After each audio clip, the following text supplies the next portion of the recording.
Folks, welcome back. How's everybody doing? Hope you're having a good day. Today we're talking about grading companies in the world of collectibles. And as everybody knows, Beckett, also known as BGS and PSA, were the top two leading for Magic the Gathering, Pokemon, and all the other mainstream card games. And even in the sports card world, PSA and BGS dominate the market. Now, of course, as we're all aware, in 2021 rolled around, and 2020 rolled around, the end of 2020, all of 2021, the entire market thought it'd be an amazing idea to send every single common card off to be graded, and literally millions of cards were sent off to Beckett and PSA, causing the biggest backlog in grading history, forcing the two big boys to, temporarily shut down, halt submissions unless you want to overpay for grading services.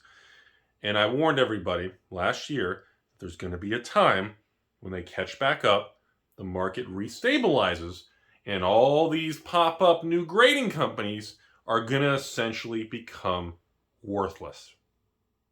Okay? Sure, maybe one or two will make it, and they'll be able to compete with Beckett and PSA in the long run, but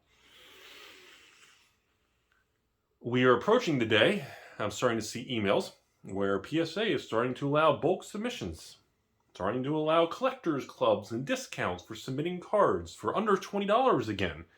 We will return to an era where grading will get back to the normal $10 to $20 price range. No, we're not going to return to the era where you could do bulk grading for $4.99. Those days are gone. But I'm telling you all right now, we are approaching, as we get to this nasty, cruel summer of 2022, we will make it to the end of the year. And as 2023 rolls around, I assure you all, Beckett and PSA are going to start becoming aggressive when that pipeline of business and book of business, all that revenue, they finally cash it in, flush out the system, they are going to be ready to roll, and they're going to start going after and soliciting all kinds of submissions from card companies and other people. When that happens, all these new pop-up fly-by-night companies, why would you use them? What value do they have? What's the point? Who's gonna grade with some new company? Who's gonna recognize the grade? It's not gonna matter. The only reason all these 15, there's I swear 20 grading companies popped up, and maybe 3 or 4 of them actually started getting spread around. And I'm gonna tell you all, most of these things in the long term are not gonna have any value. Most of these things long term are probably gonna get busted out of cases. They're not going to be recognizable. Many stores and buyers are going to crack them out of the cases. They're going to treat them as raw cards because people just aren't, they're not going to have the credibility. They're not going to have the value. It's just not there. And I give these companies respect because they saw an opportunity in a market where the two big boys got flooded because every Timmy in the world wanted to submit their Pikachu that was worth $5 to get a PSA 10 to turn into $100. And now the population reports are through the moon, and it backlogged them. And as we leave that Logan Paul, Pokemon, to the moon, free tendies era, and we are continuing to stabilize, a lot of those companies, there's not going to be a place for them in the future.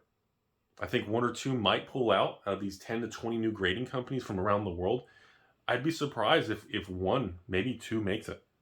And essentially, why would you grade with a new company and assume that kind of risk and pay that and send them your expensive cards when the 2 main companies are back up and running and offering deals and back to normal?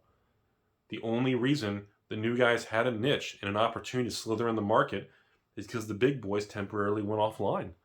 And once this resets, as we are doing, I kind of feel bad. There are people out there. I've seen people email me collections and offers.